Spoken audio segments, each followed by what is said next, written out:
Thoughts about settings. לדבר תורה for Parashat Vayetze. If you had to draw a background for our forefathers' lives, how would it look? Or, more to the point, what time of day would you draw? If I had to do it and magically acquired the ability to draw, I'd draw 3 different backgrounds, one for Avraham, one for Yitzchak, and one for Yaakov. Avraham's would be a bustling camp at the break of dawn. That's when things happen to and with Avraham. Avraham is up early in the morning to see what will happen to Sdom. He sends Hagar and Yishmael out to the desert early in the morning, and famously gets up early to take Yitzchak to the Akeda. Now, it's not that there aren't other times when Avraham is active. It's just that these are the ones that seem to fit with his personality. It's very clear that Avraham is a very active person. When Avraham gets up for the Akeda, for example, he's in his element. He's running, he's doing, he's being Avraham.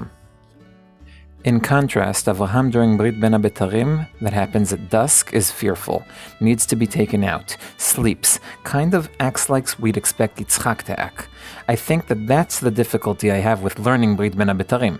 It's not that the content itself is hard to understand, it's that it's in such contrast with the way I have Avraham portrayed in my mind that something doesn't allow me to continue. Next we have Yitzchak. Yitzchak is a man of dusk. Yitzchak doesn't initiate anything new. He continues his father's work, imitating what happened in the previous generation. I think what symbolizes him most is being the Inbetween Generation, which is seen clearly at the beginning of Parashat Toldot.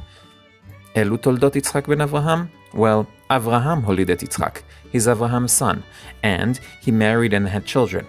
ויהי יצחק בן 40 שנה בקחתו את רבקה לאישה. That's why I believe that the time that would describe him most would be the time when he meets his wife, who allows him to fulfill his life's mission and become a father, which interestingly happens le'et erev. And finally, we come to this week's Parashat Yakov. Yaakov seems to set a certain dilemma. The first thing Yaakov does as an independent person is to go to sleep. The reason, Kiva Hashemesh, the sun has set. In his dream, he sees Malachim climbing up and down ladders, he speaks to Elokim, and he receives and makes a few promises, and then he wakes up, and life is all flowers and sunshine. Well, not exactly, but he does seem to spend his time in the field out in the sun, until you notice that after the initial dream, Hashem stops speaking to him.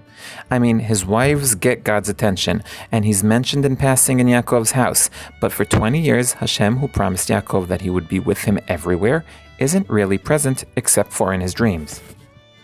Which leads me to say that even though many things that Yaakov does happen during the day, Yaakov is really a man of the night.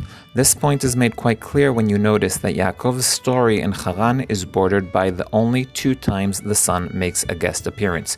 When Yaakov leaves, the sun sets, and although he wakes up after Hashem finishes speaking with him, and things seem to take place in the daylight, the sun doesn't rise again until Yaakov comes back to Pniel, where he stops being Yaakov and becomes Yisrael. Or in other words, all of Yaakov's daylight and sunshine is actually happening in his dream. Now, a lot of what I'm saying here is based on feelings more than dry facts, but I do think that Chazal can back me up on this.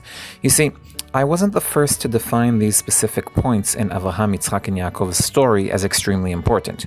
When Chazal explained the origin of 3 prayers every day, Shacharit, which is attributed to Avraham, is learned from the pasuk Vayashkem Avraham Baboker El HaMakom Asher Amad Sham, thus linking his Amidah, which they define as prayer, with his tendency towards early rising. Yitzchak's mincha is learned from Vayetze Yitzchak Lasuach Basadeh Lifnot Arev, and Yaakov's prayer, Ma'ariv, is learned from Vayifga Bamakom Ahu Vayalen Sham Kiba Hashemesh, lending some more credibility to what I'm trying to say. This is the point where I can try to derive some kind of message or another about personality, living in Eretz Yisrael, Geulah, or something else extremely profound, meaningful, and moving. But I think I'll stay with what I do best, which is ask you to share the video and click on the like button. As always, I am Dovi Holtz, one who loves Tanakh.